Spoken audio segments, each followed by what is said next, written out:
ጤና ይስጥልን የከበረ ሰላምታችን በመላው ዓለም ሆናችሁ ቃል ስፖርት ዩቲዩብ ቻናላችንን ለምትከታተሉ ውድ አድማጮቻችን ሁሉ ይድረስ ብለናል። ከሀገር ቤት እስከ ባህር ማዶ ለዚህም ሰዓት መርጠን ያሰናዳላችሁን ስፖርታዊ ጥንቅሮች እንደ ሁልጊዜ ወደ እናንተ የምናደርስ ይሆናል። እስከ ፕሮግራማችን ፍጻሜ ቆዩ።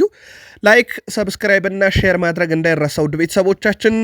በዚህኛውም ጥንቅራችን እንደ ሁልጊዜው ለየት ያሉ ሀገራዊ ስፖርታዊ መረጃዎችን ይዘንላችኋል።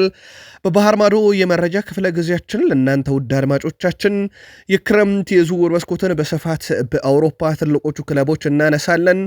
ከዛ በተጨማሪ የዓለም ክለቦች ዋንጫም የመጨረሻዎቹ ሁለት ምድቦች ላይ የምድቡ የሶስተኛና የመጨረሻ ጨዋታዎች ተካሂደው ነበረ፣ በስፋት እንመለከቷለን። በተለይም ግሩፕ ኤች ላይ አልሂላል ከፓቹካ፣ ሪያል ማድሪድ ከሳልዝቡርግ ያደረጉት ጨዋታ ብዙ ድራማ ነበረው። በተለይም እነ ቪኒሺየስ ጁኒየር ደምቀው ያመሹበት ምሽት ነበረም። የዣቪ አሎንሶ የ3-6-1 ፎርሜሽንም ጨዋታውን ሌላ ድራማ ነበር የሰጠው። ለማንኛውም ይሄን ጨዋታ ጨምሮ የሲቲና ዩቬንቱስን ጨዋታ ሲቲ ከ49 ዓመት በኋላ ድል ያደረገበትንም ጨዋታ ለእናንተ ውድ አድማጮቻችን በዓለም ክለቦች ዋንጫ የመረጃ ክፍለ ጊዜያችን እንደዚሁ በስፋት የምናደርሳችሁ ይሆናል።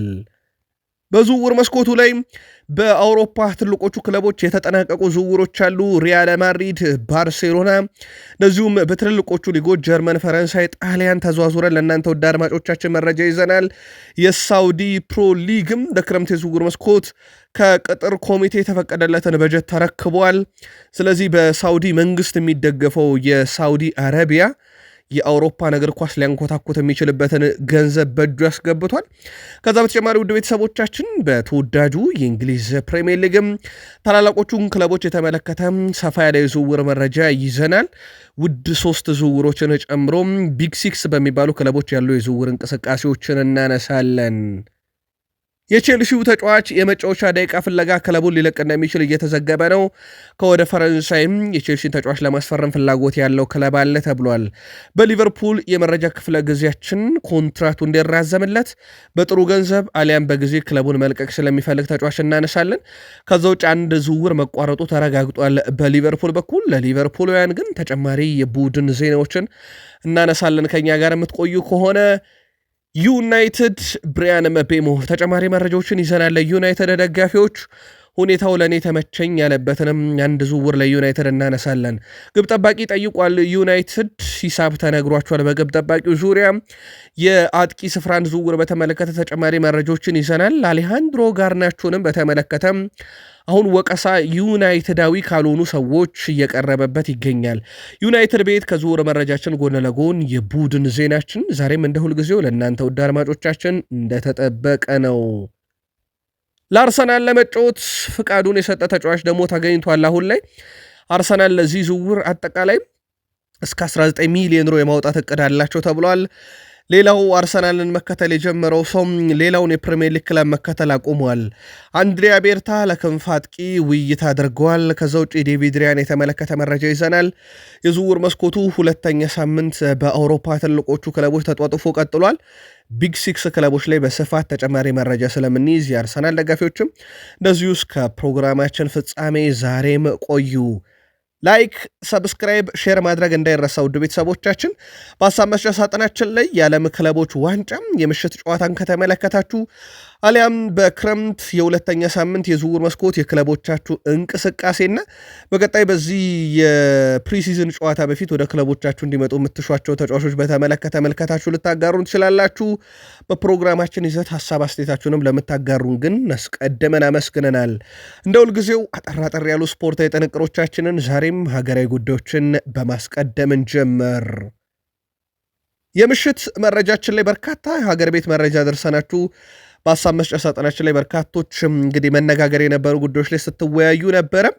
የተወሰነ ተጨማሪ መረጃ እናክልላችሁ። በመድን አሸናፊነት በተጠናቀቀው የኢትዮጵያ ፕሪሚየር ሊግ ላይ የነበሩ ሁነቶችን በሱፐር ስፖርት ያለፉትን ዓመታት በአዲስ ቅርጽ የቀጥታ ሽፋን ያገኘው ሊጉ የ5 ዓመት የቀጥታ ስርጭት ውሉም በይፋ በትላንትናው ዕለት ተጠናቋል።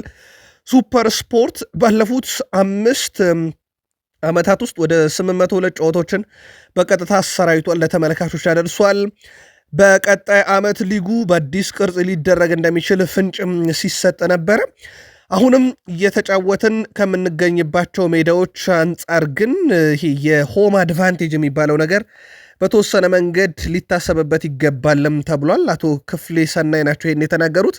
አሁን እየተጫወትንበት ከምንገኘው የሜዳ መጫወቻ ሆም አድርገው የፈለጉትን ከተማ እንዲመርጡም አሳስበናል ብለዋል አቶ ክፍሌ። ስለዚህ ክለቦች ደጋፊዎች ወደሚበዙበት አካባቢ የሜዳ ጨዋታ ማድረግ እንዲችሉም እየታቀደ ይገኛል።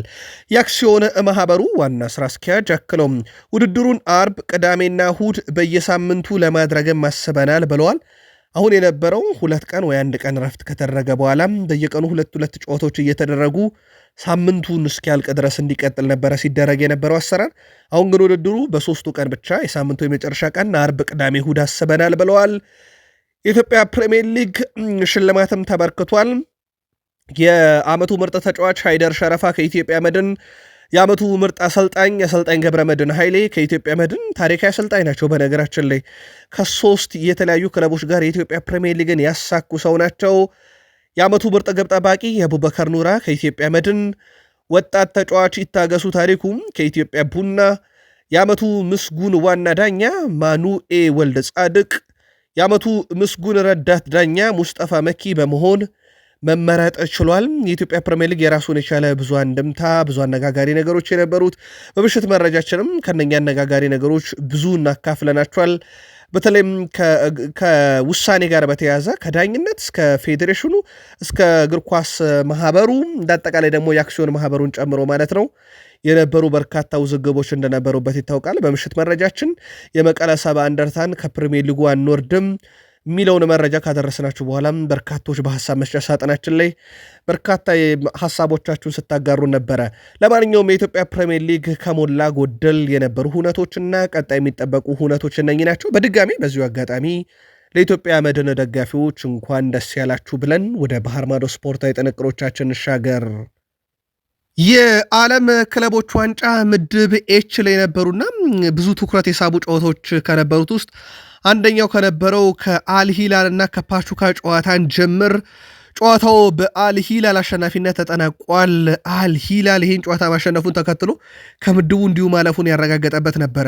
ጨዋታውን የመጀመሪያ ግብ አልደውስሪ 22ኛው ደቂቃ ላይ ያስቆጠረላቸው፣ ሊዮናርዶ 95ኛው ደቂቃ ላይ የአልሂላልን ሁለተኛ ግብ በማስቆጠር አልሂላል ፓቹካን 2-0 በማሸነፍ 16ቱን ተቀላቅሏል። እጅግ በጣም ወሳኝ ምሽት ነበር ማለት ይቻላል። ለሳውዲው ተወካይ ግን ከበድ ያለው ነገር አሁን ቀጣይ ከፊቱ የቆመው በ16 ውስጥ የፕሪሚየር ሊጉም የ4 ተከታታይ ውድድር ዓመት ሻምፒዮን የቅርብ ዓመታት የአውሮፓ ሻምፒዮንስ ሊግ ባለቤቱ የጆሴፍ ፔፕ ጋርዲዮላ ቡድን ማንቸስተር ሲቲ ነው። ከሪያል ማድሪድ ተፋልሞ አልሂላል 1-1 ጨዋታውን አጠናቋል። አሁን ግን ባቻ የሚጠናቀቅ አይነት ውጤት አይደለም ከፊቱ የሚጠብቀው ግዙፉ ማንቸስተር ሲቲ ነው። በአረቡ ባለሀብት ስር የተያዘው ማንቸስተር ሲቲ ከአረቡ ግዙፍ ክለብ አልሂላል ጋር በ16 ጥሎ ማለፍ ፍልሚያቸውን ያደርጋሉ። ሌላኛው እዚሁ ምድብ ኤች ላይ ተጠባቂ የነበረው ጨዋታ የሪያል ማድሪድ እና የሬድ ቡል ሳልዝበርግ ጨዋታ ነበረ። የሪያል ማድሪድ ፍጹም የበላይ ነበሩ። 3-0 በሆነ ውጤት ድል አድርገዋል። የሪያል ማድሪድን 3 የማሸነፊያ ግቦች ቪኒሺየስ ጁኒየር 40ኛው ደቂቃ ላይ፣ ፍሬድሪኮ ቫልቬርዴ 45ኛው ደቂቃ ተጠናቆ ከረፍት በፊት አልቢጥሩ በጨመሩ 3ኛው ደቂቃ ላይ፣ ልማደኛው ጋርሻ 84ኛው ደቂቃ ላይ ግብ አስቆጥሮ ሬድ ቡል ሳልዝበርግን የዣቪ አሎንሶ ቡድን ሪያል ማድሪድ 3-0 በሆነ ውጤት ድል ያደርጓል። ፍጹም የበላይ ነበር ማለት ይቻላል በሁሉም መመዘኛዎች። ሪያል ማድሪድ እንደዚሁ በጨዋታው ላይ ቪኒሺየስ ጁኒየር የጨዋታው ኮከብ ተብሎ ተመርጧል። ጎንዛሎ ጋርሻ በዣቪ አሎንሶ ስር በመጀመሪያዎቹ 3 ጨዋታዎች ተካፍሏል። በ2 ግቦች ላይ በቀጥታ መሳተፍ ችሏል በማስቆጠር 1 አሲስት ደግሞ እንደዚሁ ማድረግ ችሏል። ምናልባት እሳቸው የፈልጉት የነበረው ሐሰተኛ 9 ቁጥር ሆኖ መጫወት የሚችል አሊያም የኬሊያን ምባፔ ባካፕ መሆን የሚችል ተጫዋች አሁን በአጋጣሚ ያገኙ ይመስላል ጋርሻን። ጎንዛሎ ጋርሻ ትላንትናም ፍጹም አስደናቂ ብቃቱን አስመልክቷል። ሌላኛው በፍሬድሪኮ ቫልቬርዴ በኩል ሁለተኛ ግቡ ነው በአሰልጣኝ ዣቪ አሎንሶ ስር። እጅግ በጣም የተለየ ተጫዋች መሆኑን ዳግም እያስመለከተ ይገኛል። በካርሎ አንቸሎቲም ስር ምርጥ ነበረ። አሁን በዣቪ አሎንሶ ስርም ምርጥ ብቃቱን እያሳየ ይገኛል። ሮድሪጎ ጎኤዝ ግን ሊነጋጋ ሲል በነበረውም ጨዋታ ደቂቃ ቋሚ ሆኖ አልጀመረም። ወደ 66ኛው ደቂቃ አካባቢ ተቀይሮ ገብቶ መጫወት ችሏል፣ ግን ቋሚ ሆኖ አልጀመረም። ለሁለተኛ ተከታታይ ጨዋታ ከተጠባባቂ ወንበር አስጀምሮታል። እንደውም በፓቹካ ጨዋታ ላይ ምንም እድል አልሰጡትም ነበር። ትላንትና ግን ቢያንስ የተወሰኑ ደቂቃ እንዲጫወት አድርገውታል። ውጤቱን ተከትሎ ሪያል ማድሪድ በ7 ነጥቦች በ5 የግብ ክፍያ አንደኛ፣ አልሂላል በ5 ነጥቦች በ2 የግብ ክፍያ ሁለተኛ፣ ሳልዝቡርግ እስከ ሌሊቱ ጨዋታ ድረስ ሁለተኛ ነበሩ፣ ግን በማድሪድ ተሸንፈው አልሂላል ፓቹካን በማሸነፉም እዛው በ4 ነጥብ ወደ 3ኛ ወርደው ከውድድሩ ተሰናብተዋል። ፓቹካ ከዚህ ምድብ ምንም ነጥቦችን ሳያገኝ ጭራሽ 5 የግብ ዕዳ ይዞ ነው ወደ ሀገሩ የሚመለሰው። በአጠቃላይ ሁሉም ክለቦች ማለፋቸው ሁሉም ክለቦች ጨዋታቸውን አድርገው ማጠናቀቁን ተከትሎ በ16 ጥሎ ማለፍ የሚፋለሙ ቡድኖች ቀድሞም ታውቆ ነበረ። ሲጠበቅ የነበረው የምድቡ ሁለት የመጨረሻ ምድቦች የመጨረሻ ጨዋታ ነበር። በዚህ መሰረት ማንቸስተር ሲቲ ከአልሂላል፣ ሪያል ማድሪድ ከዩቬንቱስ ጋር ተገናኝተዋል።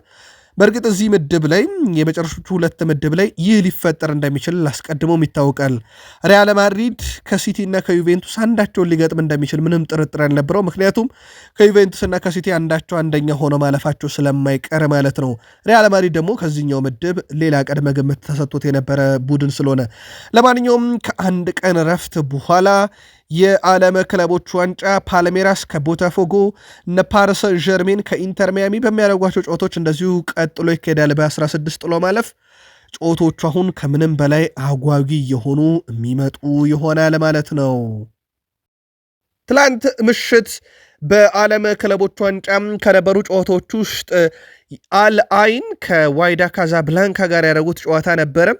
እዚህ ምድብ ላይ ሁለቱም ማስቀድመው መውረዳቸውን አረጋግጧል። ግን ቢያንስ ማን ነጥብ ይዞ ያጠናቅቃል የሚለው ነበረ ሲጠበቅ የነበረው። በአልአይን ነጥብ አግኝነት ተጠናቋል ውድድሩም።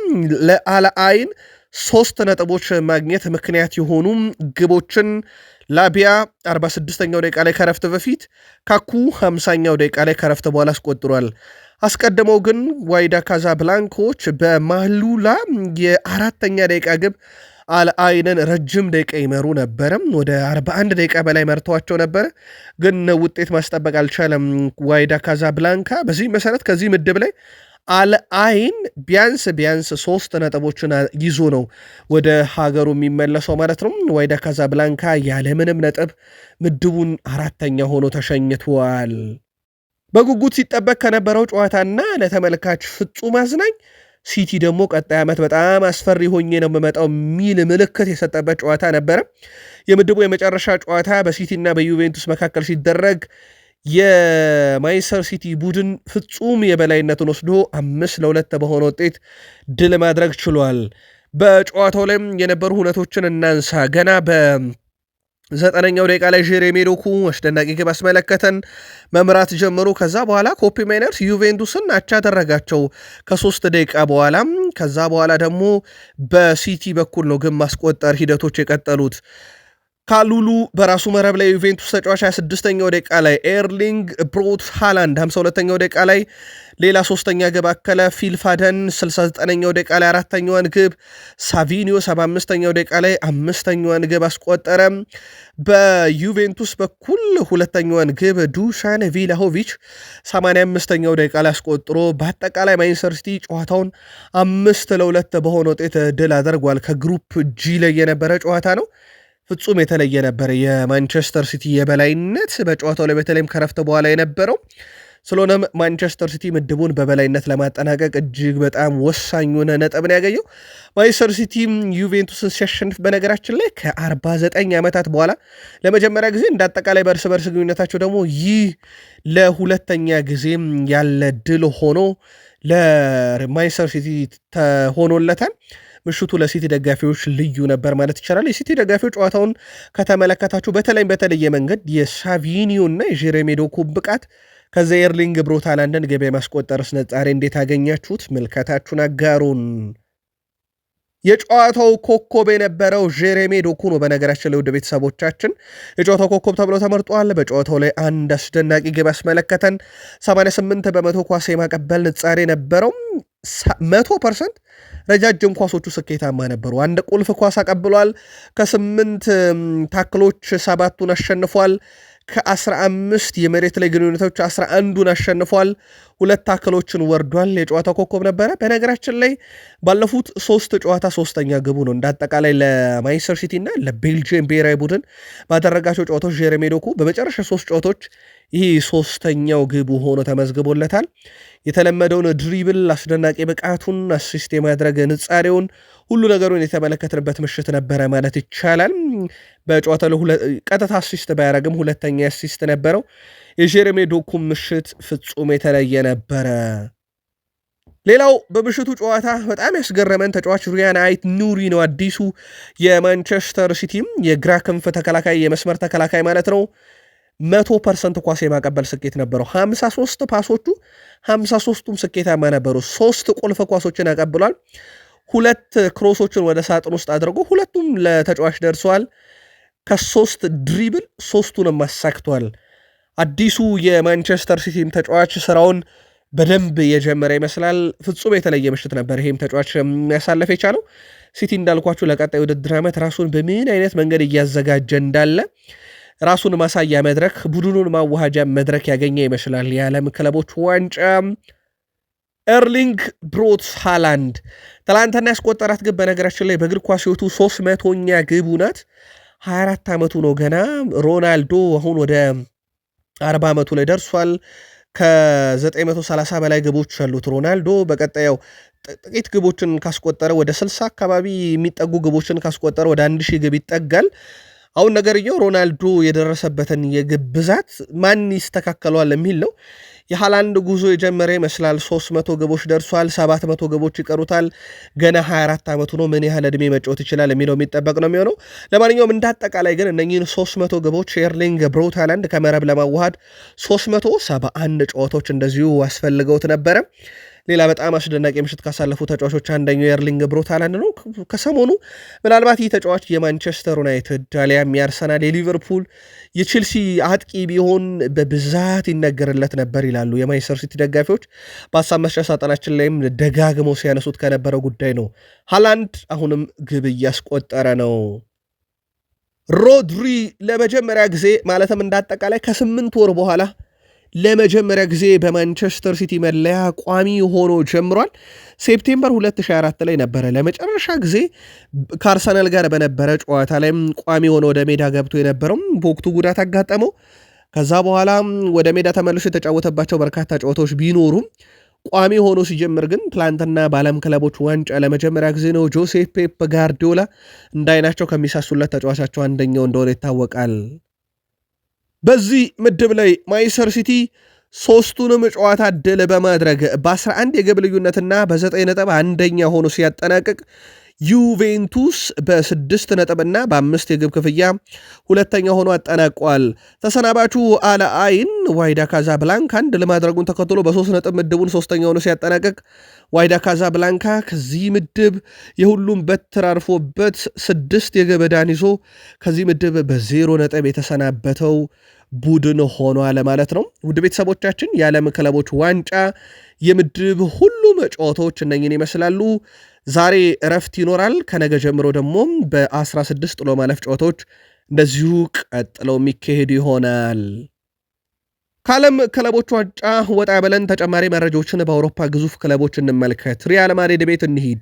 የሪያል ማድሪዱ ሁለተኛ ሰው ሆኗል አንድሬ ሉኒን በሪያል ማድሪድ መቆየት እንደሚፈልግ አረጋግጧል። በርካታ ጥያቄዎች ከበርካታ ክለቦች የቀረበለት የሪያል ማድሪዱ ግብ ጠባቂ አንድሬ ሉኒን በሪያል ማድሪድ መቆየትና ለቦታው መፋለም እንደሚፈልግ ተነግሯል። አሁን ቲቦት ኮርቷ ነው የሪያል ማድሪድ ቁጥር 1 ግብ ጠባቂ። እንደ ማርካ ዘገባም ከሆነ ሁለተኛ ሰው የሆነው አንድሬ ሉኒን በቡድኑ መቆየትና ለቦታው መፋለምን መርጧል። ረብጣ ብሮችም ቀርበው ነበር። በእርግጥ ከአንድሬ ሉኒን በተጨማሪ ራሱ ክለቡ ሪያል ማድሪድ ግብ ጠባቂውን የመልቀቅ ፍላጎት የለውም ተብሏል። ከሳውዲ ፕሮ ሊግ ጀምሮ በርከት ያሉ የአውሮፓ ግዙፍ ክለቦች የተጫዋቹ ሁኔታ በቅርበት እየተከታተሉት እንደነበረም ግን ደግሞ ተጫዋቹ የሪያል ማድሪድ ቆይታውን እንደሚያጸና አረጋግጧል። ላሚን ያማል በይፋ 10 ቁጥር መለያን እንደሚረከብ ተረጋግጧል። በእርግጥ በቀድ ደረጃ አስቀድሞ ከወራት በፊት የተያዘ ነው። ነገር ግን የግድ አንሱ ፋቲ ክለቡን መልቀቅ ነበረበት። ያው እሱ ክለቡን እስካለቀቀ ድረስ አልረከብም ብሎ ነበረ። በዚህ መሰረት ትላንትና ላሚን ያማል 100% መለያውን እንደሚወስድ አረጋግጧል። በሂደቱ ላይ ደግሞ አንሱ ፋቲ ወደ ፈረንሳይ አቅንቷል። ስፔናዊ የባርሴሎና ፊት መስመር ተጫዋች አንሱ ፋቲ በረጅም ጊዜ ውሰቱን የፈረንሳዩን ክለብ ሞናኮን ለመቀላቀል መስማማቱ ይታወቃል። በተጠናቀቀው የውድድር ዓመት ለባርሴሎና 11 ጨዋታ ብቻ ያደረገው አንሱ ፋቲ ዛሬ በሞናኮ የሕክምና ምርመራውን ያደርጋል። ተጫዋቹ ወደ ሞናኮ ከማቅናቱ በፊት ለባርሴሎና የተጨማሪ 1 ዓመት ውል እንዳራዘመ ይታወቃል። አንሱ ፋቲ ባጋጠመው ጉዳት ምክንያት ነበር ከባርሴሎና ዋናው ቡድን የተገለለው እንጂ ለቡድኑ ቀጣዩ ሜሲ እየተባለ ነበረ። ሌላኛው ፈረንሳይ ተጫዋች ፖል ላቤሌ ፖግባም ዛሬ በፈረንሳይ ሞናኮ የሕክምና ምርመራውን ያደርጋል። ስለሆነም ሞናኮ የፍራንስ የቀድሞ ግዙፍ ክለብ አሁን እንኳን እንደ ወትሮ አይደለም። ፖል ላቤሌ ፖግባን ከ2 ዓመት ገደማ በኋላ ወደ እግር ኳስ ሲመልስ የባርሴሎናውን የወደፊት ሜሲ ይሆናል ተብሎ የነበረውን በጉዳት ያልተሳካለትን አንሱ ፋቲን እንዲሁ በተመሳይ ዛሬ ሕክምና ምርመራቸውን ያደርጋል። የሕክምና ምርመራው ውጤቱ እንደደረሰን ለእናንተ ውድ አድማጮቻችን እንደዚሁ የምናጋራችሁ ይሆናል። አትሌቲኮ ማድሪዶች ተጫዋች ለማስፈረም ከስምነት ደርሰዋል። ከስምነት የደረሱት ደግሞ የአታላንታውን የግራ መስመር ተከላካይ ማቴዎ ሩጌሪን ለማስፈረም ነው። የሕክምና ምርመራውን ለማድረግ ቀጠሮ ተይዟል። አጠቃላይ የዝውውር ሂሳቡ 20 ሚሊዮን ዩሮ እንደሚደርስ ነው ከተጨማሪ ክፍያው ጋር ፋብሪዚዮ ሮማኖ ያረጋገጠው። ይህ ዝውውር አንድ የፕሪሚየር ሊግን ዝውውር እንዲቀር አድርጎታል። ውድ ቤተሰቦቻችን የትኛውን የሚለውን በፕሪሚየር ሊግ የመረጃ ክፍለ ጊዜ እናነሰዋለን። አትሌቲኮ ማድሪዶች ግን ለቀጣይ ውድድር ዓመት ራሳቸውን በደንብ እያዘጋጁ ነው። በዝውውር መስኮቱ ላይ የነቃ ተሳትፎን እያደረጉ ከሚገኙ የአውሮፓ ግዙፍ ክለቦች ውስጥ ሆናል አሁን አትሌቲኮ ማድሪድ። ስለሆነም ማቴዎ ሩጌሪን የግራ ተከላካዩን ከአታላንታ እንደሚያስፈርም አረጋግጧል። የሳውዲ ፕሮፌሽናል ሊግ ክለቦች ለክረምት የዝውውር መስኮት ከቅጥር ኮሚቴ የተፈቀደውን በጀት ተቀብለዋል። አሁን የአውሮፓን እግር ኳስ ሊያንኮታኩቱበት ይችላሉ ተብሎ ይታሰባል። በእርግጥ በርካታ ጥረቶች በበጀት ዓመቱ ከያዙት ገንዘብ ላይ ለማስፈረም በርካታ ተጫዋቾችን ጥረት አድርጓል። እነ አል ሂላል በተለይም ከማንቸስተር ዩናይትድ ጀምሮ በርካታ ትልቅ ክለቦች የሚገኙ ተጫዋቾችን ለመውሰድ ያደረጉት ጥረት እንዳልተሳካ ይታወቃል። አሁን ግን ሁሉም ክለቦች የተፈቀደላቸውን በጀት መቀበላቸውን ተከትሎም ወደ አውሮፓ ተጫዋች ለመውሰድ ጉዞ ያደርጋሉ ተብሎ ይጠበቃል። እነዚህ ገንዘቦች ክለቦች ለቀጣይ ውድድር ዘመን ሲዘጋጁ የሀገር ውስጥና የውጭ ተጫዋቾችን እንዲያስፈርሙም ድጋፍ ለማድረግ መታቀዱን ነው ታይም ስፖርት ያስነበበው። አሁን የፕሪሚየር ሊግ ክለቦች በደንብ መረባረብ ያለባቸው ይመስላል በዝውውር መስኮቱ ላይ። ክርስቲያኖ ሮናልዶ ትላንት የ2 ዓመት ኮንትራት እንደፈረመ ነግረናችሁ ነበረ። ለመሆኑ ምን ያህል ገቢ ያገኛል የሚለውን ከተመለከትን ሮናልዶም በዓመት 400 ሚሊዮን ዩሮ አጠቃላይ ገቢ ያገኛል። ወራዊ ደሞዙ ወደ 33.34 ሚሊዮን ዩሮ ነው። ሳምንታዊ ደሞዙ ደግሞ 7.6 ሚሊዮን ዩሮ ይከፈለዋል። ወደ ቀን ብናወርደው 1.1 ሚሊዮን ዩሮ ያገኛል። በሰዓት 46300 ዩሮ ያገኛል። በደቂቃ 772 ዩሮ ያገኛል። በሰከንድ ብናየው በእያንዳንዷ ሰከንድ የሮናልዶ ደሞዝ 13 ዩሮ ናት። ውድ ቤተሰቦቻችን ከዚች የሰከንድ 13 ዩሮ ጀምሮ ብንደምረው በዓመት 400 ሚሊዮን ዩሮ አጠቃላይ ገቢ ያገኛል። ሲያርሰበን ዘንድሮ በስፖርተኞች ውዱ ተከፋይ ሆኖ ያጠናቀቀው ሮናልዶ ነው። ያለምንም ጥርጥር ቀጣዩም እሱ እንደሚሆን ፍንጭ የሰጠበት ይመስላል። ለ2 ዓመት እስከ 42 ዓመቱ ድረስ በአለ ናስር ለመቆየት ትላንት ፊርማውን ማኖሩን ነግረናችሁ ነበር። ክሮሻዊው ኢቫን ፔሪሲች በኔዘርላንዱ ክለብ ፒኤስቪ እስከ ጁን 2027 ድረስ የሚያቆየውን ውል ለመፈራረም ከስምምነት ላይ ደርሷል። በነገራችን ላይ ተጫዋቹ ነፃ ኮንትራት ይሆን ነበረም ከቀጣይ ሳምንት ጀምሮ። እናም ስሙ በስፋት ከባርሴሎና ጋር ሲያዝ ነበረ በነፃ ባርሳ ሊቀላቀል ይችላል በሚል። ባርሳ ግን አሁን ዋነኛ ትኩረቱ የኒኮ ዊሊያምስን ዝውውር በ58 ሚሊዮን ዩሮ እና የማንቸስተር ዩናይትዱን ራሽፈርድን በውሰት አብዛኛውን ደሞዙን ዩናይትድ ሸፍኖላቸው የመውሰድ እቅድ እንዳላቸው ይታወቃል። በዚህ ምክንያት ኢቫን ፔሪሲች እዛው ባለበት በኔዘርላንዱ ክለብ ፒኤስቪ እስከ ጁን 2027 የሚያቆየውን አዲሱን ለመፈራረም በትላንትናው ዕለት እንዲሁ ከስምምነት ደርሷል። መረጃው የስካይ ስፖርት ነው። ኒውዮርክ ሬድ ቡል በፕሪሚየር ሊግ ለቼልሲም ለቶትንሃምም የተጫወተውን ግን ንብረትነቱ አሁን ላይ የአርቢ ሌፕዚግ ተጫዋች የሆነውን ጀርመናዊን ቲሞ ቨርነርን ለማስፈረም ድርድር ማድረግ ጀምረዋል። አርቢ ሌፕዚግም ተጫዋቹን ለመሸጥ ክፍት ናቸው ተብሏል። ተጫዋቹም ከዚህ በኋላ በአውሮፓ ውስጥ ይቆያል ተብሎ አይታሰብም። በተጠበቀው ልክ አይደለም እድገቱ፣ ግን በትልቅ ደረጃ ተጠብቆ ነበረ። ቲሞ ቨርነር በ9 ቁጥር ላይ ቼልሲ ከመጣ በኋላ ነገሮች እንዳሰበው አልሆነም። ዳግም በቶትንሃም በኩልም ፕሪሚየር ሊጉን ቢቀላቀልም አልሆንልህ ብሎታል። አርቢ ሌፕዚግ ከኒውዮርክ ሬድ ቡል ጋር ድርድር እያደረገ ነው፣ የመሳካት ዕድሉ ሰፊ ነው ብሏል ሚረር ስፖርት። መረጃው እንዲሁ ተከታትለን የምናደርሳችሁ ይሆናል። ቃል ስፖርት ዩቲዩብ ቻናላችን ላይ ትገኛላችሁ። ከሀገር ቤት ከባህር ማዶ የተመራረጡ ስፖርታዊ ጥንቅሮችን እያጋራናችሁ እንገኛለን። ከተወዳጁ የእንግሊዝ ፕሪሚየር ሊግ ታላላቅ ክለቦች ወዳገኘናቸው ዕለታዊ ጥንቅሮቻችን ደግሞ እንሻገር። በድጋሜ ላይክ፣ ሰብስክራይብ፣ ሼር እያረጋችሁ ቆዩን። በሀሳብ መስጫ ሳጥናችን ላይም ሀሳብ አስተያየታችሁን ወዲህ በሉን ብለናል። በዚህ የዝውውር መስኮት በተወዳጁ የእንግሊዝ ፕሪሚየር ሊግ ደረጃ ገንዘብ ያወጣ የትኛውም ሊግ የለም ብለናቸዋል። ወደ 400 ሚሊዮን ዩሮ ወጪ ስላደረጉ በዚህ የዝውውር መስኮት ታዲያ ፕሪሚየር ሊጉ 3 ውድ ዝውውሮች የትኞቹ ናቸው ካለን ፕሪሚየር ሊጉ ዘንድሮ እንግዲህ ወደ ክለቦቹ ከቀላቀሏቸው ተጫዋቾች አንጻር ፍሎሪያን ቬርዝ 116.5 ሚሊዮን ፓውንድ ወጪ የተደረገበት የእስካሁኑ ውዱ ዝውውር ነው በፕሪሚየር ሊጉ። ሁለተኛው የማቲያስ ኩኛ ነው፣ ወደ 62.5 ሚሊዮን ፓውንድ ወጪ ተደርጎበታል። ሶስተኛው ታይጃኒ ራይንደርስ ነው፣ 46.3 ሚሊዮን ፓውንድ ወጥቶበታል። ፍሎሪያን ቬርዝ ከባየር ሌቨርኩሰን ወደ ሊቨርፑል የመጣ ነው። ማቲያስ ኩናስ እዛው በፕሪሚየር ሊግ ክለቦች መካከል የተደረገ ነው፣ ከወልቭስ ወደ ዩናይትድ። ሶስተኛው ታይጃኒ ራይንደርስ ደግሞ ከኤስ ሚላን ወደ ሲቲ የመጣበት ነው። ያለነ ብንቀጠል ሜሎሽ ኬርኪዝ፣ ሪያን አይት ኑሪ፣ ዣን ክሌር ቶድቦም እንደዚሁም እነ ኮስታሎስ ወደ ብራይተን የመጡበትን ገንዘብ መጥቀስ እንችላለን። ለማንኛውም ከ1 እስከ 3 ያሉት ውድ ዝውውሮች እነኚህ ናቸው። ፉልሃም ተጫዋች ለማስፈረም ጥረት እያደረገ ነው። ብራዚላዊውን አጥቂ ከቱርኩ ክለብ ለማምጣት ጥረት እያደረገ ነው ሮሜሎን። ነገር ግን ይህን ተጫዋች ለማምጣት ያቀረበው የመጀመሪያ ዙር ጥያቄ በቱርኩ ክለብ ጎዜቴፕ ውድቅ ተደርጎበታል። ግን ደግሞ በተቃራኒው ደግሞ እንደ አርቢ ሌፕዚግ፣ ፌኖርድ፣ ፌነርባቼ፣ ዚኔት ሴንት ፒተርስበርግ የመሳሰሉ ክለቦችም ይህን ተጫዋች ለማስፈረም ፍላጎት አላቸው እየተባለ ይገኛል። የፉልሃም የመጀመሪያ ዝውውር ጥያቄ ውድቅ ከተደረገ በኋላም ድጋሚ በጣም የተሻሻለ ጥያቄ ይዘው ብራዚሉን አጥቂ ሮሜሎን ከቱርኩ ክለብ ጎዜቴፕ ለማስፈረም ጥረት እንደሚያደርጉ ያረጋገጠው ደግሞ ዘ አትሌቲክ ነው።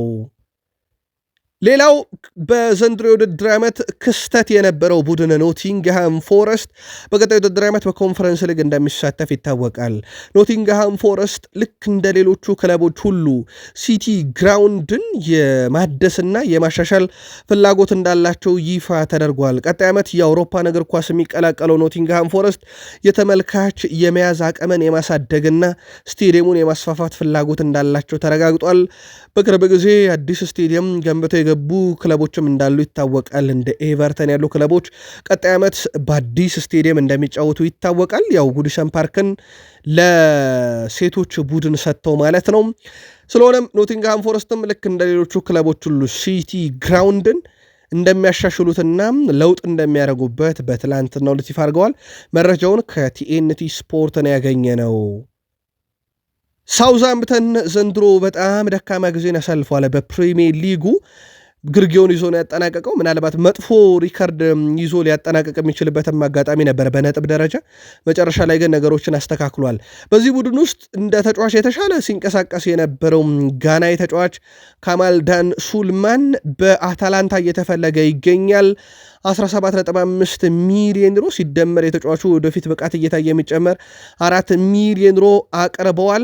እንደገና ደግሞ አታላንታዎች ከወደፊት ሽያጩ ላይ 15 በመቶና የ4 ዓመት ኮንትራት በአጠቃላይ ደግሞ እስከ 5 ዓመት የማራዘም እቅድ ያለው ፕሮፖዛል ነው ያቀረቡት። የሕክምና ምርመራውን በዛሬው ዕለት ያደርጋል ተብሎ ይታሰባል። አታላንታዎች ከወራጁ ሳውዛምፕተን በአጠቃላይም ወደ 21.5 ሚሊዮን ዩሮ ጥቅል ደሞዝ ጥቅል ክፍያ የሳውዛምፕተኑን የአማካይ ስፍራ ተጫዋች ጋናዊን ካልማንዳን ሱልማንን ለማስፈረም ከስምምነት ደርሷል። የሕክምና ምርመራውን በዛሬው ዕለት ያደርጋል። የሰማዮቹ ተጫዋች ጆሽ ቺፖንግ የበርካታ ክለቦችን ቀለብ ስበዋል። የ19 ዓመቱ ታዳጊ በዋነኝነት ፍላጎቱ በቼልሲ ቤት መቆየት ቢሆንም ነገር ግን ጨዋታዎችን ይፈልጋል። ዋናው ነገር ደግሞ ይህንን በቼልሲ ቡድን ውስጥ በቀጣይ ዓመት በማስከሰር የማግኘት ዋስትና አልተሰጠውም። ታዲያ ቦሩሲያ ዶርትመንዶች ጆሽ ቺፖንግን ከቼልሲ የማስፈረም ፍላጎት አላቸው ተብሏል። ቼልሲ ተጫዋቹን በቋሚነት የመልቀቅ ፍላጎት የላቸውም። ከጨዋታ ደቂቃ ጋር ማግኘት ብቻ ከሆነ ተጫዋቹን በውሰት የመስጠት ፍላጎት ነው ያላቸው። በእርግጥ ቼልሲ ቤት በርከት ያሉ ተጫዋቾች ይፈርማሉ በየዓመቱ ከአካዳሚ የሚያድጉ ተጫዋቾች አሏቸው። የተጫዋቾች መብዛት በራሱ የውጤት ቀውሱ አንደኛ ምክንያት ነው ይላሉ። ቼልሲ ከዋንጫ ጋር እንግዲህ እየተራራቀ ይገኛልና በዛ ምክንያት የቼልሲ ደጋፊዎች እንደ ቅሬታ የሚያቀርቡት ነገር በርከት ያሉ ተጫዋቾች በቡድን ውስጥ መኖራቸውና አብሮ ረጅም ጊዜ ያለማሳለፋቸውን እንደ ቅሬታ ያነሳሉ። ጆሽ ቺፖንግ በቀጣይ ቀናት ከቦሩሲያ ዶርትመንድ ይፋ ጥያቄ የሚቀርብ ከሆነ ሁኔታውንም እንደዚሁ ይገመግማል ተብሏል። ሌላኛው የፈረንሳዊ ታማኝ የዜና ምንጭ ሌኪፕ ይዞት የወጣው መረጃ በቼልሲ ቤት የማይፈለገው ባድሺያሊ በቀጣይ መዳረሻው ሊሆን የሚችለው የፍራንስ ሊግ ነው ብሏል። በዚህ መሰረት ማርሴይ ይህንን የቼልሲን ተጫዋች ባድሺያሊን ለማስፈረም ቁጥር 1 ክለብ ሆኖ መምጣቱን ነው ይፋ ያደረገው ሌኪፕ። ቼልሲዎች 100% ተጫዋቹ ለመልቀቅ ክፍት ናቸው። ያው እንደሚያስፈርሙት ሁሉ ዘንድሮ ደግሞ ተጫዋቾችንም የመልቀቅ ሂደቱን አጠናክረው እንደሚቀጥሉ እንደውም ዓመቱ ሲጀመር ወደ 17 የሚጠጉ ተጫዋቾች ቼልሲ ሊለቁም እንደሚችሉ መረጃዎች ሲወጡ ነበር። ባለፈውም ክረምት በእርግጥ ተመሳሳይ ሁነትን አድርጓል። ዘንድሮም በቋሚነትና በውሰት ይለቃሉ። ባድሺያሊ ግን ክለቡን በቋሚነት ይለቃል ተብሎ ሲታሰብ የፈረንሳዩ ክለብ ማርሴይ ዋነኛ ፈላጊ መሆኑን ሌኪፕ አረጋግጧል። ሊቨርፑል የሉዊስ ዲያዝን ኮንትራክት ማደስ ሂደት ላይ አሁን ላይ እየፈጠነ አይደለም። ስራዎች በጣም ቀዝቅዘዋል በሉዊስ ዲያዝ ኮንትራክት ዙሪያ። እንደሚታወቀው የውድድር ዓመቱ መጠናቀቅ በኋላ የሊቨርፑል ቅድሚያ የሚሰጡት ስራ ተብሎ ነበረ። ሊቨርፑል ግን በዋነኝነት አሁን ትኩረት ሰጥተው ሲሰሩ የነበረው የተጫዋች ዝውውር ላይ ነው። ምናልባት በቀጣይ አዲስ ነገር ካለ እንመለከተዋለን። በሊቨርፑል ያለው ጉዳይ ግን ዋስትና እንዲሰጠው ይፈልጋል ተብሏል። ዲያዝና ተወካዮቹም በሊቨርፑል ደስተኛ አይደሉም አሁን ባለው እንቅስቃሴ። ኮሎምቢያ ጋዜጠኛ ፔፕ ሲያሪ ነው መረጃውን ይዞት የወጣው። ሉዊስ ዲያዝ ስለወደፊቱ ግልጽ ነገር ይፈልጋል።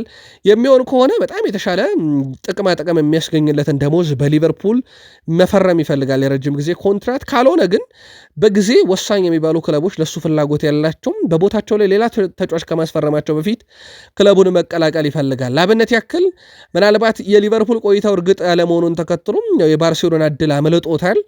ምክንያቱም ባርሴሎና በቦታው ላይ ኒኮ ዊሊያምስን ሊያስፈርም ስለሆነ፣ ስለዚህ ሉዊስ ዲያዝ እንደዚህ አይነት እድሎች እንዲያመልጡት አይፈልግም ነው ያለው ጋዜጠኛው።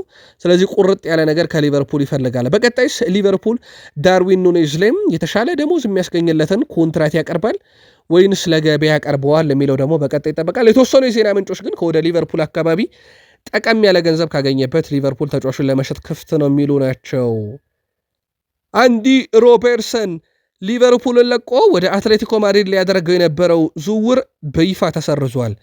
ምክንያቱ ደግሞ አትሌቲኮ ማድሪድ ለግራ መስመር ተከላካይ ቦታቸው ሮበርትሰንን ቢፈልጉም አሁን ግን ከአታላንታ በ20 ሚሊዮን ዩሮ ማቴዎ ሩጌሪን ማስፈረማቸው ወይም ለማስፈረም ከጫፍ መድረሳቸው ይታወቃል። ከስምነት ደርሷል ኦልሬዲ። ስለዚህ አንዲ ሮበርትሰን ወደ አትሌቲኮ ማድሪድ ነበር ያመራል ተብሎ ሲታሰብ የነበረው። ይህ ዝውውር 100% ቀርቷል። ወደ ቤተሰቦቻችን ከአንዲ ሮበርትሰን ጋር በተያዘ በቦታው ላይ ደግሞ ሜሎሽ ኬርኪዝ መጥቶበታል። ስለዚህ ያንን ቦታም በሜሎሽ ኬርኪዝ ይነጠቃል ማለት ነው። በቀጣይ ውድድር ዓመት ሳይወድ በግዱ ተጠባባቂ ሊሆን የሚችልበት ሰፊ እድል አለ። በእርግጥ ሊቨርፑል በበርካታ ውድድሮች ላይ ይሳተፋል። በሀገር ውስጥ ብቻ 4 ወደ 3 የሚጠጉ ውድድሮች አሉበት። ከዛ በተረፈ ደግሞ በአውሮፓ ሻምፒዮንስ ሊግ ይፋለማልና የቡድን ስኳዱን ለማስፋት ጥሩ አጋጣሚ ነው። ግን ለአንዲ ሮበርትሰን ነገሮች ወይም ሁኔታዎች ጥሩ ላይሆኑ ይችላሉ። ብሪያን ምቤሞ ማንቸስተር ዩናይትድ ረዘም ያለ ጊዜ የወሰደ ድርድር ይመስላል። የውል ማፍረሻ አለመኖር አንዳንድ ጊዜ ድርድሮች እንደዚህ እንደዘገዩ ያደርጋል። አብነት ያክል የማቲያስ ኩኛ የውል ማፍረሻ ይታወቃል። 62.5 ሚሊዮን ፓውንድ ነው። ዩናይትድ እገዛለሁ ካለ መክፈል መብቱ ነው። በተጫዋቹን ማሳመን ነው ቀጥሎ የሚጠበቅበት። ስለዚህ ዩናይትድ ተጫዋቹን ሲያነጋገረው ተጫዋቹ ህልም ነበረ የማቲያስ ኩና ዩናይትድን መቀላቀል። ስለዚህ የዩናይትድ የመጨረሻ አማራጭ የውል ማፍረሻውን መክፈል ብቻ ነው። ከፈለ። የብሪያን ምቤሞ ግን የውል ማፍረሻ ድርድር ነው ያ ድርድር ነገሮችን በተወሰነ መንገድ ሲያጓተታቸው እንደነበረ ይታወቃል። አብዛኛው ስራ ተጠናቋል። ወደ 60 ሚሊዮን ፓውንድ በሚጠጋ የዝውውር ሂሳብ። አሁንም ግን ድርድሩ ቀጥሎ እየተካሄደ ያለውም በተጨማሪ ክፍያዎች ዙሪያ ነው። አሌክስ ክሩዝ እና ቤን ጃኮብስ ዩናይትድ ሁለተኛውን የዝውውር ሂሳብ ወደ 60 ሚሊዮን ፓውንድ የሚጠጋውን ለብሪያን ምቤሞ ማቅረቡን ከማንም ቀድመው ይፋ ያደረጉ ሁለት አካላት ናቸው። ታዲያ አሁን ደግሞ በተጨማሪነት የብሪያን ምቤሞ የሕክምና ምርመራ በሚቀጥለው ሳምንት በካሪንግተን ይካሄዳል የሚል መረጃን ይዘው ወጥተዋል። በዚህ ሳምንት ሁሉም ነገር ይጠናቀቃል ብለዋል። ዩናይትድ በዚህ ሳምንትም ተጫዋቹን እንደሚያገኝ መረጃ ይፋ ሊደረግ እንደሚችል አረጋግጧል። በእርግጥ እነ ፋብሪዞ ሮማኖም የጊዜ ጉዳይ ብቻ ሲሉት የነበረ ዝውውር እንደነበረ ይታወቃል። ለማንኛውም ይህ ዝውውር ለዩናይትዳውያን ምንም የሚፈጥረው አዲስ ነገር አይሆንም፣ የመዘግየት ጉዳይ ካልሆነ በስተቀር የሚፈጠር አዲስ ነገር የለም። ብሪያን ምቤሞ አሁንም የዩናይትድ ተጫዋች የመሆን ፍላጎት አለው። በቀጣይም ለዩናይትድ የመፈረሙ ነገር እርግጥ ነው የሚሆነው። የቀራቸው ነገር አድኦንስ ወይም ደግሞ ተጨማሪ ክፍያዎችን በምን አይነት መንገድ የሚለው መንገድ በምን አይነት መንገድ ይከፈል እና ስንት ይሁን በሚለው ጉዳይ ላይ ነው። እነ ቤን ጃኮብስ አሁን ካለው የድርድሩ ሁኔታ አንጻር ቀጣይ ሳምንት በካሪንግተን የሕክምና ምርመራውን ያደርጋል። ዩናይትድ ተጫዋቹን ለማስፈረም ከስምምነት መድረሱን ደግሞ በዚህ ሳምንት ይፋ ያደርጋል ብለዋል። አርሰናል አንዴ ከጊዮኬሬስክ አንዴ ከሼሽኮ ከሁሉም አጥቂዎች ጋር ማለት ይቻላል ስሙ ሲያያዝ ነበር። በተለይም ደግሞ ከነኚህ ሁለቱ ጋር በተለየ መንገድ ነበር። አሁን ግን ወደ ሼሽኮ መመለሳቸውን ተከትሎ ጊዮኬሬስክ እንግዲህ ለዩናይትድ ዳግም ራሱን አቀርቧል የሚሉ መረጃዎች በስፋት እየወጡ ነው። ምናልባት ይህ ዝውውር የሚፈጸም ከሆነ አሁንም ለዩናይትድ ለመለያው ፍቅር ኖሮት ሳይሆን በትልቅ ደረጃ መጫወት ስለሚፈልግ ብቻ የሚመጣን ያውም ደግሞ የአውሮፓን እግር ኳስ ብቻ ቅድሚያ ሰጣለሁ ብሎ ሲጠብቅ የነበረ ተጫዋች በይፋ ምንም እንኳን ዩናይትድን አልፈርምም ባይልም ዩናይትድን መቀላቀል አልፈልግም ባይልም ፍላጎቶቹ ግን ግልጽ ነበሩ። ለማንኛውም አሁን ትኩረቶች ሁሉ ዩናይትድ ከጊዮኬሬስክ ሆኗል። ሩበን አሞሪም ዝውውሩን ለመጨረስ ዋነኛው ሰው ይሆናሉ ተብሎ ይታሰባል። በርከት ያሉ የፖርቱጋል መገናኛ ብዙሃንም ይህ ዝውውር ሊፈጸም የሚችልበት ሰፊ እድል እየመጣ ነው ብሏል። ስለዚህ በቀጣይ ሳምንት በጊዮኬሬስክ ዝውውር ጉዳይ ላይ ትልቅ ነገር ልንሰማ እንችላለን እያሉ ነው እነ ፖርቱጋል ሪከርድ። ታማኝ የዜና ምንጮች በጉዳይ ላይ ተጨማሪ መረጃዎችን ሲያወጡ ለዩናይትድ ደጋፊዎች በዚህም ዝውውር ዙሪያ የምናጋራችሁ ይሆናል። ማንቸስተር ዩናይትድ መረጃ ካሰባሰበባቸው ተጫዋቾች ውስጥ አንደኛው የአታላንታው ግብ ጠባቂ ካርኒስ ሲቺን ነው። 40 ሚሊዮን ዩሮ የዝውውር ሂሳብ በአታላንታ በኩል ተቀምጦበታል። ማንቸስተር ዩናይትዶች የ24 ዓመቱን ጣሊያናዊ ግብ ጠባቂ ማርኮ ካርሲኒሽን ሁኔታም በቅርበት ተከታትለዋል። በትላንትናው ዕለት ከአታላንታ የቅርብ ሰዎች ጋር ውይይት ተካሂዷል። የማንቸስተር ዩናይትድ የቀረው ነገር እንግዲህ ይህንን ገንዘብ ማውጣት አንድሬ ኦናናን መሸጥ ግድ ይላል። በፍጥነት እንዲካሄድ ደግሞ በዩናይትድ በኩል የኦናናን ገዢ አሁንም እየተጠባበቁ ነው። እንግዲህ በርከት ያሉ መረጃዎች እንደሚዘግቡት ከሆነ ሆይሉንድና ኦናናን እንግዲህ በመግዛት ሂደት ላይ እንደነበረው በመሸጥ ሂደት ላይ ዩናይትድ አልሆነለትም። ስለዚህ ኦናናን ገዢ አሁንም እየተጠባበቁ ነው። በግብ ጠባቂ ደረጃ ግን ዩናይትድ አሁንም በርካታ አማራጮች እጁ ላይ እንዳሉ እየተመለከተን እንገኛለን። ትላንትና በተመሳይ እንግዲህ ጣሊያን ግብ ጠባቂ ካርሲኔሽን ማነጋገራቸው ከአታላንታ ላይ ማስፈረም ይፋ ተደርጓል። ራስመስ ሆይሉንድ ወደ ኢንተር ሚላን ሊያደርገው የነበረው ድርድር አሁን ላይ ተቋርጧል። በእርግጥ የተቋረጠበት ዋነኛ ምክንያት በኢንተር ሚላን እና በዩናይትድ መካከል ከስምነት ሊደረስ አለመቻሉ ነው። እንዳልኳችሁ በምሽት መረጃችን እነ ታሬሚን በቅድ ውስጥ አቅርበው ነበረ ኢንተር ሚላኖች። ዩናይትድ ይህንን ዝውውር ስላልፈለገው ውድቅ አድርጎታል። ዩናይትድ ወይ ገንዘብ ይፈልጋል በቀጥታ የሚከፈል ወይ ደግሞ በውሰት ከሄደ አብዛኛውን ደሞዙን ኢንተር ሚላን እንዲሸፍን ይፈልጋል። ሆይሉንድ ደግሞ የመጀመሪያ ምርጫ አሁንም በዩናይትድ ቆይቶ ለቦታው መፋለም ነው። ዩናይትድ ምንም አዲስ 9 ቁጥር ቢያመጣም ዩናይትድ ደግሞ ሆይሉንድ ባለበት ተጨማሪ 9 ቁጥር ለማምጣት ሁኔታዎች በጣም ያስቸግራሉ ከፋይናንስ ሁኔታ አንጻር። ሁለተኛ ነገር ደግሞ ከደሞዝ አንጻር ለሁለት አጥቂዎች እየከፈለ በዛ ላይ ከአንዱ ራስመስ ሆይሉንድ ወይም ከሚመጣው ምን እንደሚያገኝ በማያውቅበት ሰዓት ማለት ነው። ሆይሉንድ ባለፉት የዩናይትድ ቆይታው እጅግ በጣም ደካማ ጊዜ እንዳሳለፈ ይታወቃልና ሁለት አጥቂ በአንድ ቡድን ውስጥ ያቆያል ተብሎ አይታሰብም፣ ዜርኪዚም ስለሚኖር። ለማንኛውም ዩናይትድ መፍትሄ ያፈላልጉለታል ተብሏል። ለጊዜው ግን የኢንተር ሚላን ድርድር መቋረጡን ነው ሞንዶ ዲፖርቲቮ ያስነበበው። የቀድሞ የዋትፎርድ ተጫዋች ትሮይ ዲኒ አሌሃንድሮ ጋርናቾም ከሰሞኑ የአስቶን ቪላን መለያ ለብሶ በማህበራዊ ትስስር ገጹ ላይ ምስል እንዲጋራ በተለይም የራሽፈርድን መለያ መልበሱ ደግሞ የተለየ ትርጉም እንዲኖረው ያደርጋል። ማድረጉን እንዳልወደደለት ገልጿል። እኔ ዩናይትዳዊ ብሆን ወደ ካሪንግተን ተመልሶ ለመመድ እንዲሰራም አልፈቅድለትም ብሏል። በእርግጡ ዩናይትዶች በይፋ ተጫዋቹን ክለብ ፈልግ ብለውታል። ለወኪሉም በተመሳይ 70 ሚሊዮን ፓውንድ አካባቢ የዝውውር ሂሳብ አስቀምጠውለታል።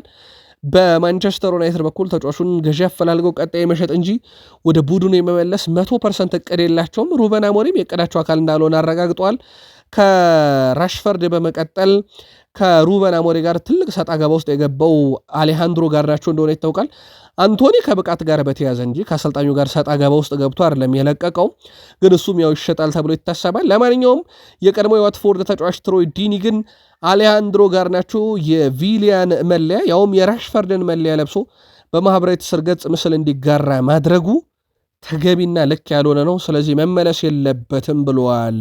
ዩናይትድያን በዚህ ጉዳይ የግል ምልከታችሁን እንደዚሁ ልታጋሩን ትችላላችሁ። አርሰናል ተጫዋች ለማስፈረም ከተጫዋቹ ጋር ከስምነት ደርሷል። ክርስቲያን ሞስኬራ ቫሌንሻን ለቆ አርሰናልን ለመቀላቀል በዛሬው ዕለት ከስምምነት ደርሷል። አሁን የቀረው አንድ ነገር ብቻ ነው። አርሰናል ይፋዊ ጥያቄ ማቅረብ ልክ ለክርስቲያን ኖርጋርድ በሰዓታት ውስጥ እንደጨረሰው ለዚህም ተጫዋች ሂሳብ ማቅረብ ብቻ ነው የቀረው። አርሰናል አሁን ላይ በቀዳቸው እስከ 19 ሚሊዮን ዩሮ በታች በሆነ ክፍያ ነው ክርስቲያን ሞስኬራን ለማስፈረም ፍላጎት ያላቸው። አሁንም አንዳንድ ስራዎች ይቀራሉ፣ ነገር ግን ንግግሮች በላቀ ሁኔታ እየተካሄዱ ይገኛሉ። አንድሪያ ቤርታም በተቻለ ፍጥነት ተጫዋቹን ለቅድመ ውድድር ዝግጅት ወደ ቡድኑ ማምጣት ይፈልጋልና ጠንከር ያሉ ስራዎችን ይሰራሉ ተብሏል። ስለዚህ እንደ አጠቃላይ ከተጫዋቹ ጋር የግል ስምነት ደርሰዋል። የተወሰኑ ስራዎች ብቻ በቀጣይ ሰዓታት ውስጥ ይሰራሉ። አንድሪያ ቤርታ በፕሪሲዝን ሊያሳትፉት የሚፈልጉትን ተጫዋች በቡድናቸው ውስጥ በሰዓታት ውስጥ ይጨርሱታል ተብሎ ይታሰባል። ልክ እንደ ክርስቲያን ኖርጋርድ ዝውውር ሁሉ ማለት ነው። አርሰናል በዝውውሩ ሁለተኛ ሳምንት ላይ የነቃ ተሳትፎን እያደረገ ይገኛል። ከሰሞኑ ቤንጃሚን ሼሽኮ በማህበራዊ ትስስር ገጽ አርሰናልን መከተሉን ነግረናችሁ ነበረ። አስቀድሞ ግን ቤንጃሚን ሼሽኮ በማህበራዊ ትስስር ገጽ ሲከተለው የነበረው አንድ የፕሪሚየር ሊግ ክለብ ነበረ፣ ማንቸስተር ሲቲ ይባላል። በትላንትናው ዕለት ደግሞ ማንቸስተር ሲቲን ከማህበራዊ ትስስር ገጹ ላይ አስወግዷል። በዚህ መሰረት አሁን በብቸኝነት በፕሪሚየር ሊጉ እየተከተለ ያለው ክለብ አርሰናል ሆኗል፣ በይፋ ማለት ነው። ሲቲን መከተል አቁሟል። ይህ ሌላ የሚሰጥ ፍንጭ ተደርጎ ሊወሰድ ይችላል ብለዋል ሚረር ስፖርት።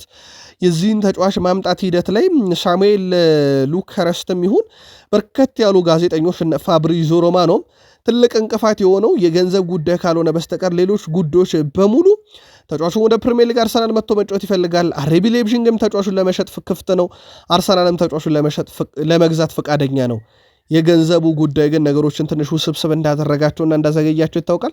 አርሰናልም ሌሎች አማራጮችን እንዲያ ያስገደደው እሱ ነበረ። ለማንኛውም ትላንት ደግሞ በይፋ ሲቲን በማህበራዊ ትስስር ገጹ መከተል አቆመዋል። አንድሪያ ቤርታ ለክንፍ አጥቂነት ከሚፈልጉ ተጫዋች ኢብሪቼ ኢዜ የቅርብ ሰዎች ጋር ውይይት ማድረጋቸው ተረጋግጧል። በነገራችን ላይ እሳቸው ውይይት ያደረጓቸው በርከት ያሉ ተጫዋቾች አሉ፣ ክለቦች ወኪሎች አሉ። አንድሪያ ቤርታ ከአሰራራቸው አንደኛው አንድ ተጫዋች ከማስፈረማቸው በፊት ተመሳሳይ ፕሮፋይል ላይ ያሉ ተጫዋቾችን ክለቦች ወኪሎች ተጫዋቾችን ማነጋገርና በጣም የተሻለውን ወደ ቡድኑ ማምጣት የእሳቸው ፍልስፍና ነው። ኢብሪቼ ኢዜንም የቅርብ ሰዎች ትላንትና ማነጋገራቸው ይፋ ተደርጓል። ወደ 68 ሚሊዮን ፓውንድ አካባቢ የዝውውር ሂሳብ በ3 ዙር ተከፍሎ የሚያልቅ በፓላስ በኩል ተቀምጧል። ሌላኛው የለንደኑ ክለብ ቶትናምም የዚህ አጥቂ ፈላጊ እንደሆኑ ይታወቃል። ስለሆነም በቀጣይ ቀናት የትኛውን የክንፍ አጥቂ ያመጣሉ የሚለው የሚጠበቅ ሆኖ ሳለ ትላንት ግን የኢብሪቼ ኢዜን የቅርብ ሰዎች አንድሪያ ቤርታ አነጋግረዋል።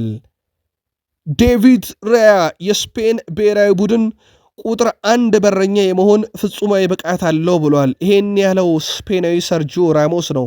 ሰርጂዮ ራሞስ የአርሰናሉ ግብ ጠባቂ ዴቪድ ራያም አሁን ሀገራችንን በቁጥር 1ነት የማገልገል ሙሉ ብቃትና አቅም አለው ብሏል። በእርግጥ በአርሰናል ቤት ውስጥም ለአውሮፓ ሻምፒዮንስ ሊግ በአንድ ወቅት ያበቃቸውን ራምስዴልን በአመቱ ተጠባባቂ ያደረገና ከክለቡም እንዲወጣ ምክንያት የሆነ ቁጥር 1 የአርሰናል ግብ ጠባቂ እንደሆነ ይታወቃል። በስፔን ብሔራዊ ቡድንም ይህን ወጣ ገባ እያለ እያገኘው ሲመኘው እንደነበር ይታወቃል። በቀጣይ ግን ያለምንም ጥርጥር የስፔን ብሔራዊ ቡድን ቋሚ ግብ ጠባቂ ሆኖ መቀጠል ይችላል ብሏል። ስፔናዊ ግብ ጠባቂ ስፔናዊ አጋሽ ኬፓ አሪዛባላጋ ከቼልሲ እንደመጣለት ይታወቃል።